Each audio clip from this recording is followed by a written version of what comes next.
শবে মেরাজের নামাজ কয় রাকাত এবং পড়ার পদ্ধতি কি? শবে বরাজের নামাজ আছে ভাই, এবং রাকাতও আছে, আমরা অনেকে জানি না।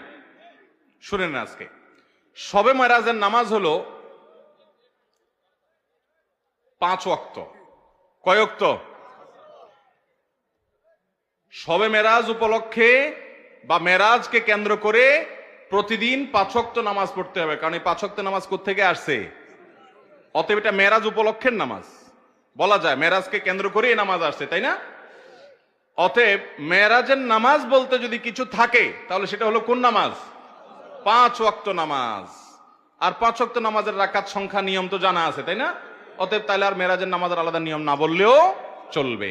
আমাদের দেশে অনেকে মনে করেন না, মেরাজের রাত্রে আলাদা নামাজ আছে, 2 রাকাত 2 রাকাত করে এত রাকাত, এই সূরা এতবার, ওই সূরা এতবার, এরকম কোন নামাজের কথা হাদিসে বর্ণিত হয় নাই।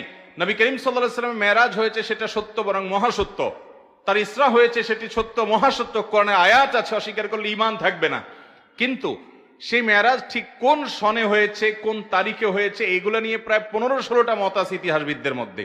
অনেকেই বলেছেন, ইবনে শিহাব জুহরি রাহমাতুল্লাহর মতো মানুষ